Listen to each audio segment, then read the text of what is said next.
Hello, everyone. 17, it's not gonna be enough. I will be sure nobody gonna break my record. It's gonna be 20 minimum.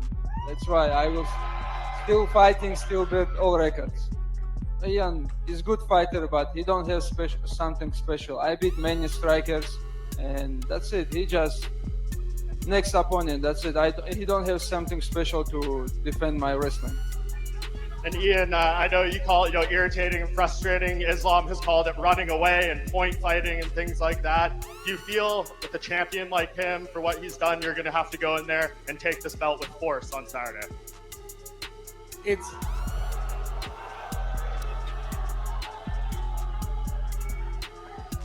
Saturday night, that belt's got around my waist, and every single one of you is going to change. It's going to be, let's go, Gary Chance, I love you too. Master manipulation. That's what it's called. Movement at the highest level. It's called master manipulation. I move, I choose shots, I force them where I want them to be, and then I take my time to choose the right shots. Islam's a phenomenal talent. He's a phenomenal athlete. Nobody gets to this level of respect where he's got this streak by luck. It's pure skill. I have nothing but respect for his skill set, everything he's done in this sport. And I'm proud, and I'm proud that I get to compete against him to prove that I'm the champion. That's an honor, and I'm excited. He doesn't actually consider you Irish. He thinks you're more Brazilian. Do you see this fight as a continuation of the Dagestan-Irish rivalry? Listen, if he wants to call me Brazilian, I'll carry that badge of honor, no problem. Brazilians in this sport have some of the greatest resumes in this sport. The Brazilian UFC fans, they know this. We've got Damian Maia, Charles Oliveira, Anderson Silva, Jose Aldo, legends of the game. So if he considers me Brazilian, I'll take that with pride. But I'm born and bred in Dublin, Ireland. This fight, this is between me and him. This is two of the greatest fighters on the planet going face to face for the most important title in the world. It's that welterweight world title on the line. He's the number one pound for pound fighter on the planet. I'm the number one contender. This is the biggest fight of the year, and I'm so ready for it.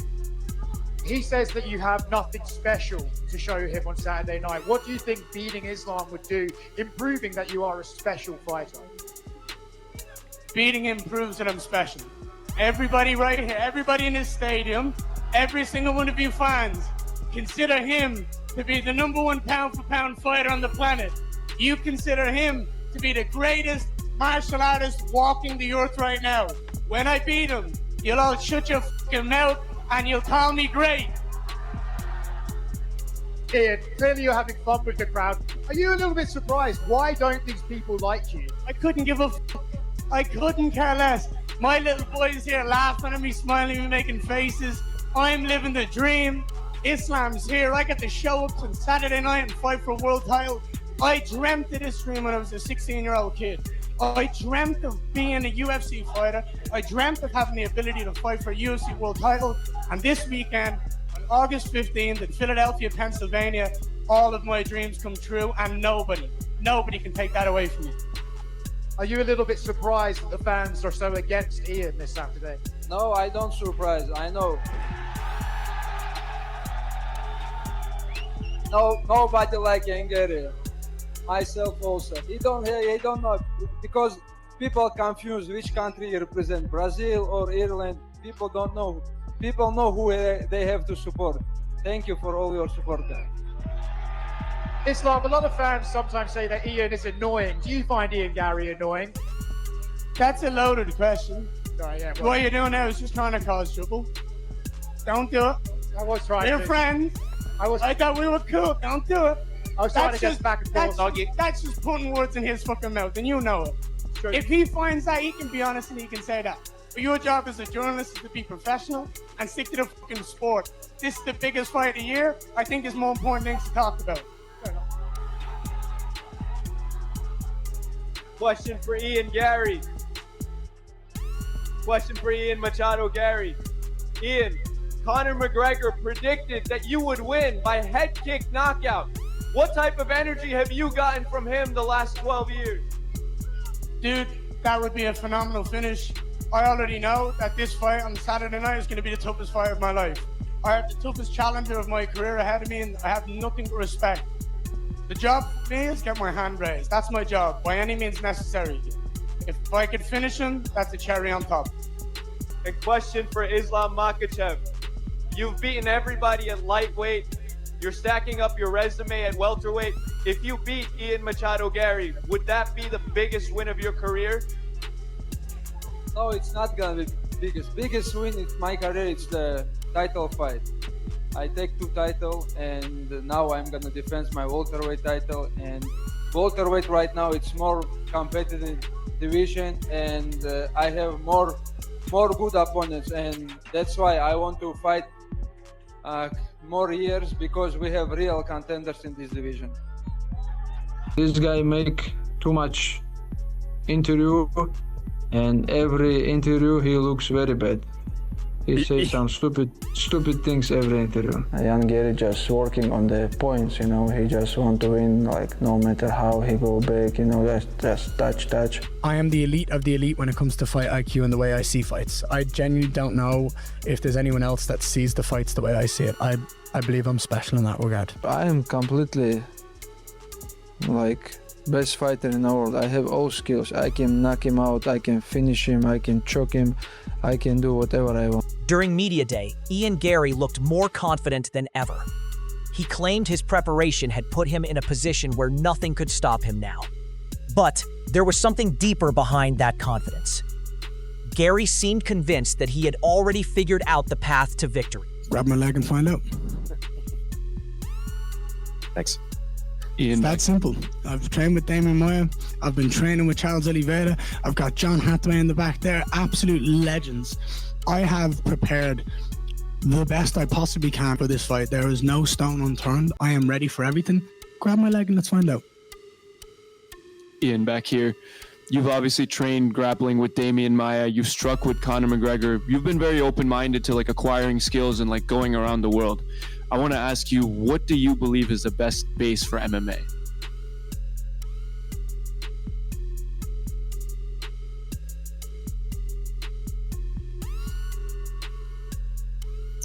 That's a very good question.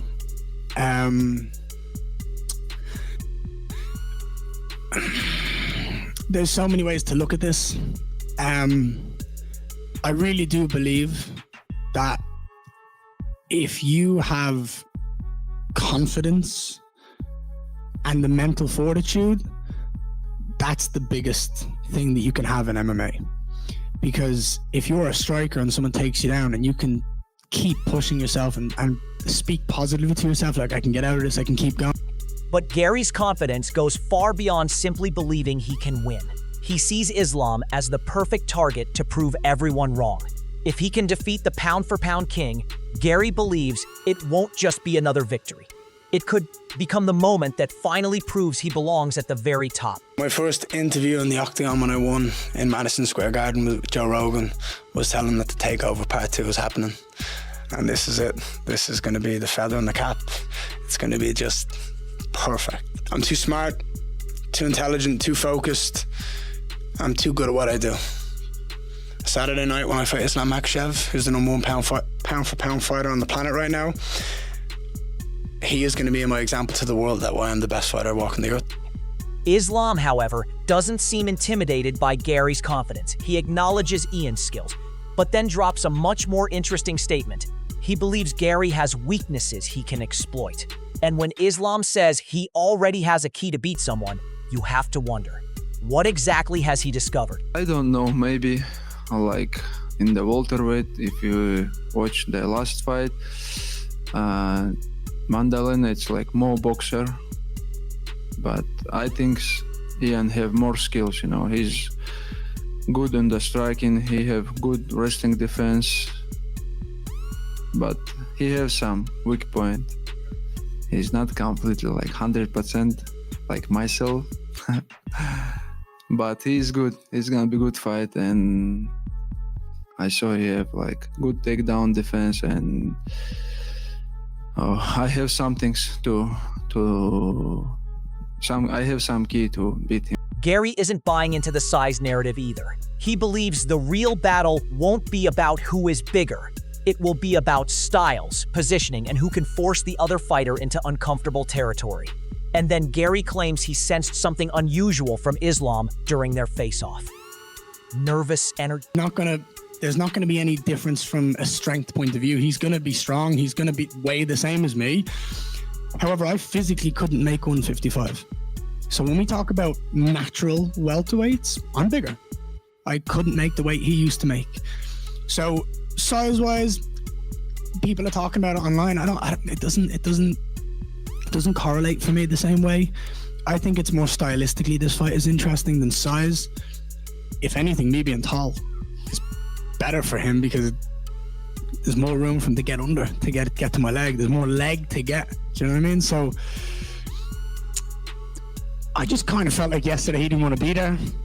He didn't want to be at the face-off. I sensed a little bit of like nervous energy from him, but those face-offs, they're fake. They're for social media. They're for Instagram. They're for obligations. They're not for us. The face-off. But Islam has a completely different read on Garry. Instead of reacting to the mind games, he points straight toward Ian's past opponents and losses. Islam says he sees no nervousness at all and claims he's actually enjoying every moment of fight week. That confidence sets up a very different kind of showdown. Last 4? Before he said last 5. I've said like why he don't respect his teammate Charles Oliveira. Now he say why last 4. I don't know.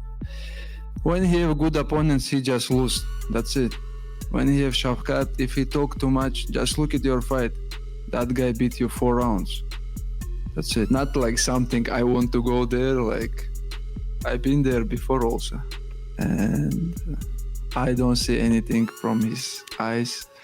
I just see his eyes, and I'm not nervous. This is like my second fight week in my life where I'm enjoying every moment. And then Khabib adds another layer to the story. He describes Islam as mentally extremely strong, with a work ethic and fighter's mentality that closely resembles his own. If Khabib truly believes Islam has that level of mental strength, Ian may be facing an opponent who simply refuses to break. Very strong mentally. Of course, we're different in certain things, but in terms of our fighters' attitude toward their work, we have a lot in common. A lot. You also train a lot. Yeah, absolutely. A lot. And I think first I have to... Islam isn't just questioning Ian Garry's skills. He's questioning everything about the way Ian presents himself. Islam claims Garry's constant interviews are making him look worse, even suggesting that some of his words may not truly be his own. That's a serious accusation. This guy make too much interview, and every interview he looks very bad. He says some stupid things every interview. There have been some. It look like some of the people tell him what to say. That's why he has to be like real. He have to be real and just say what he think. Not. Do you believe that he is one of the better strikers that you will face? No, I don't think he's the highest striker who I meet. But he also is a good striker. But behind Islam's confidence is a story that started long before UFC Gold. Khabib explains that his father saw something special in Islam, the discipline to stay in uncomfortable situations and keep sacrificing when others would quit. According to Khabib, reaching this level was never an accident. My father saw in him this potential for greatness in how hard he trained. That's what I was talking about at the beginning of the podcast. When you go into the dark, uncomfortable room and stay there for a long time, no matter how hard it gets. He knew how to make sacrifices. He was very disciplined. Nobody reaches this level by accident. It's impossible without exceptional natural gifts. And he has them. He's gifted. Allah blessed him with those gifts. And he is deeply devoted to what he does. We basically grew up together, right? I'm 3 years older than Islam. And Javier Mendez believes Islam has evolved far beyond the fighter people remember from years ago. After more than a decade of developing his striking, Mendez says Islam has become complete everywhere. In his eyes, Islam may now represent the ultimate blueprint of what a modern MMA fighter should be. 2014 is when he came to me, right? And he was starting to learn striking then. And now we're looking, what are we looking at? How many years? 12 years later, he's still striking? Are you telling me you can't learn to strike in 12 years and you can't be proficient in striking? Come on, you know, he's a hell of a striker. Look, there's a reason why I always say, you know, we can fight Islam any way we want. We can change directions on him because we can, because he's good enough to do all these things. He's basically the new protocol for what an ultimate fighter is. He's complete everywhere. He's complete everywhere. Perhaps the most frightening part is how Islam describes his mentality inside a 5-round war. Even when exhausted, hurt, or facing chaos, he says he will keep fighting until the final second. And according to Islam, those brutal battles have taken his fight IQ to another level. In the last champions fight, I was tired, you know. I was tired. It's very tough. You always pressure me. We fight every second. We not stop. Yeah. And I know, bro, after that, I know I'm gonna fight 25 minutes. What's happened doesn't matter. I'm tired. I'm missed the hard punch or something's crazy happened, but I will fight all 5 rounds, you know. After that fight, I improve on my everything, you know, fight IQ, everything. I feel I'm come to as. But Ian Garry sees himself differently. He believes his greatest weapon may not be his striking or grappling. It's the way he understands a fight. Garry says he can see routes to victory that others simply don't. And against Islam, that confidence could be everything. I fully believe that I am the elite of the elite when it comes to fight IQ and the way I see fights. I genuinely don't know if there's anyone else that sees the fights the way I see it. I believe I'm special in that regard. Judging a fight and saying, what's the best route to victory? How do I believe this fight to be the smartest way to approach and get the win?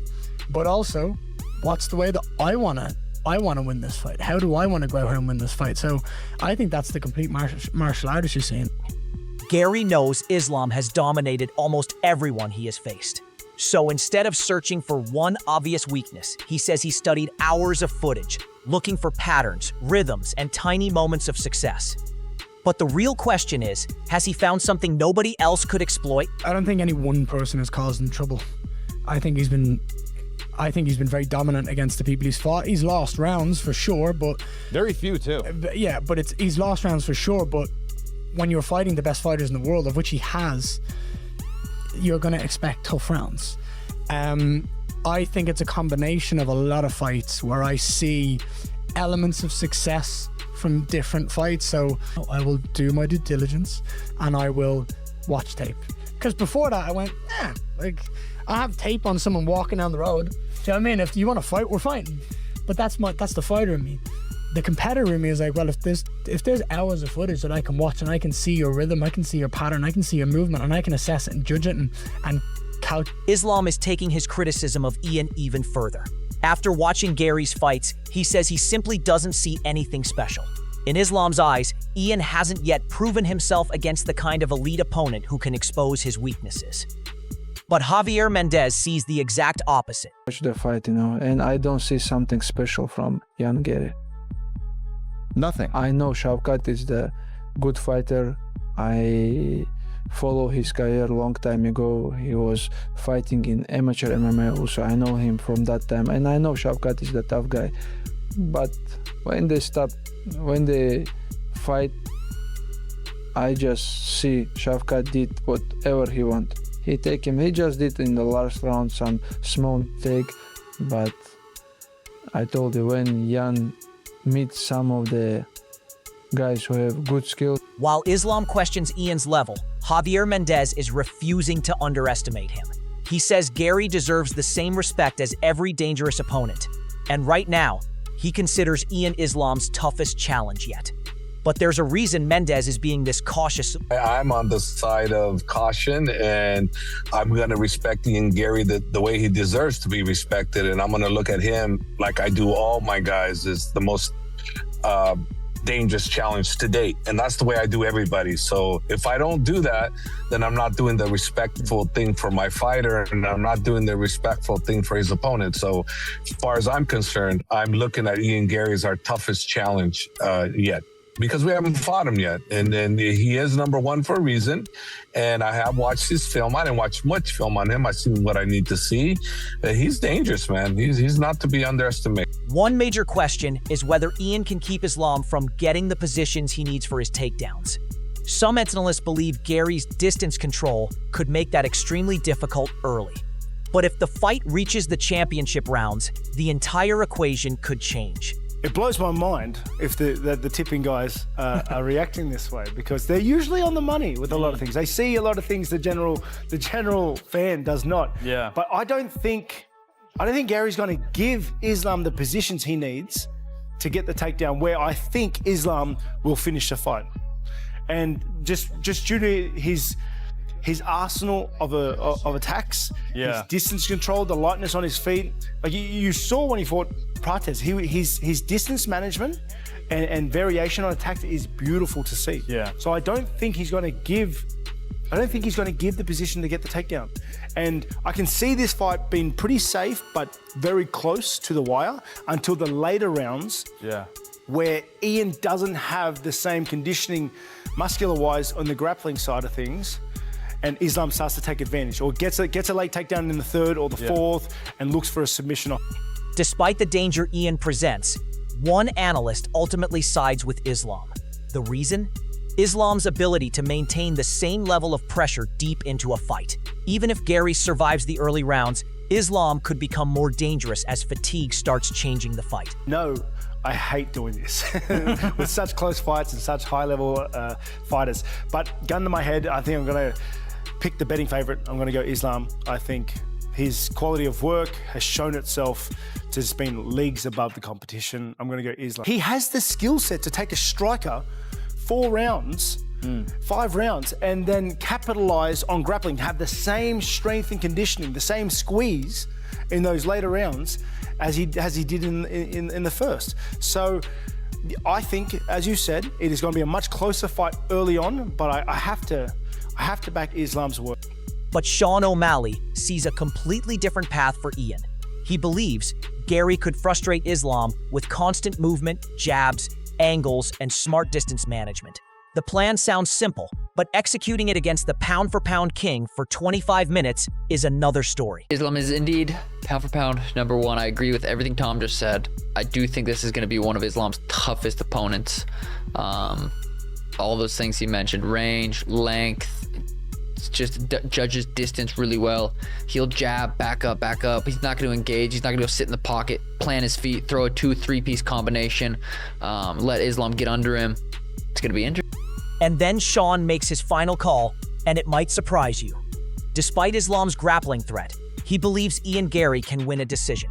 He expects a tactical fight, with Garry using movement and avoiding unnecessary exchanges. But will that strategy actually be enough? Islam's pound for pound number one. He's moving up. He beat JDM. He's the 170 pound champ. I don't know. I think Ian's going to do a really, really good job at frustrating. I don't know if he's going to be able to frustrate Islam. He's so mentally tough. So he's been through these 25-minute fights.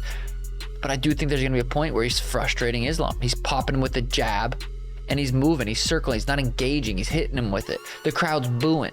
They're staying up till 5 a.m. to watch him. And he's punching and moving, but he's doing what he has to do. That's the thing. If he doesn't do that, he might, he loses percentages to win the fight.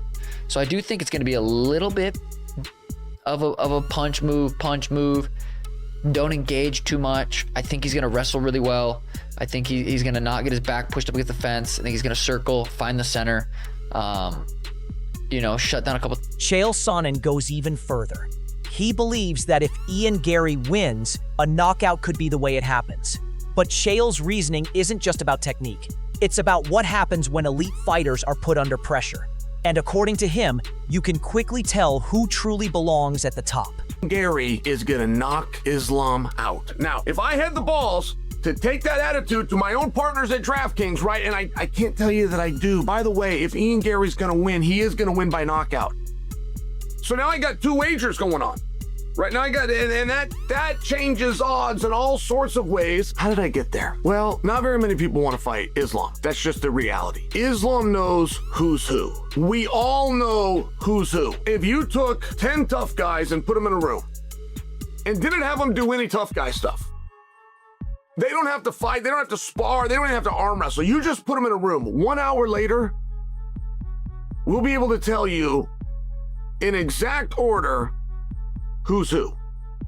Now, I don't know where Islam believes Ian Garry is on that. Volkanovski believes Ian can have success in the clinch and on the feet. But eventually, Islam's ability to chain takedowns together could become the deciding factor. Garry may need to fight patiently for all 25 minutes. One mistake, however, could completely change everything. Islam's going to do a way better job of chaining in them positions than Shavkat, so don't be surprised if Islam still has success in those positions, but be prepared for Ian Garry to have some success on the wall work, in the body lock position, when he's pressed up on the fence. I think a majority of the time he's going to be pretty safe. And if he's doing the right things, Islam won't waste too much energy going for something that's not there. But I believe he will eventually get the takedowns, and that's where he can win rounds or even get the finish. I think Islam's going to get the win. He can definitely get the submission to finish. I think he can get it to the ground. I can see Ian Garry having success in some of the, some of his stand-up, some of the wall work stuff. I think he will mix it up, try and stay very long and be very patient. I think he's going to have to play a boring style to be very effective and try and do it for 25 minutes, which is going to be hard. I'm going to have to go with Islam. I think he eventually gets it. And here's where the danger becomes even clearer. Shavkat found success by getting to Ian's hips, but Islam is far more advanced at chaining positions together. If Garry ends up underneath Islam, he could spend the entire round trapped there. And unlike Shavkat, Islam has the finishing ability to make that position disastrous. Ian Garry will have problems with, and you've seen with Shavkat, the only takedown Shavkat got was as soon as he got to the hips. As soon as he shot to the hips and, grabbed the leg and started turning him, he was able to drop him to his butt and get on top. But with an Islam who's going to be much better in that position as well when it comes to control and chaining things together, Ian Garry's going to have a big problem. Ian Garry will also sometimes, as he's on his way down, go for a submission. He almost got some submissions with Shavkat, but then you end up in the bottom position. That's a position you do not want to be with Islam, because you will be there the whole round. We've seen that with JDM. Not only that, there's a good chance he could finish you there as well. He's got great finishes. And now, everything comes down to one question. Which version of Islam Makhachev and Ian Garry will we see when the cage door finally closes? Ian Garry believes he has the intelligence, movement, confidence, and fight IQ to solve a puzzle nobody else has solved. He sees Islam as the perfect opportunity to silence every doubter and prove that he belongs among the very best. But Islam enters this fight with something completely different: experience, championship composure, elite grappling, and a mentality built for 5-round wars. His team believes Garry is dangerous, but they also believe they've identified the weaknesses they can exploit. And that's what makes this matchup so unpredictable. Will Garry's length and movement keep Islam from getting his hands on him? Or will Islam eventually close the distance, drag him into deep waters, and turn the fight into a grappling nightmare? The analysts are divided. Some see an upset. Others see Islam's dominance continuing. But on fight night, predictions won't matter, because once that cage closes, there's nowhere left to hide.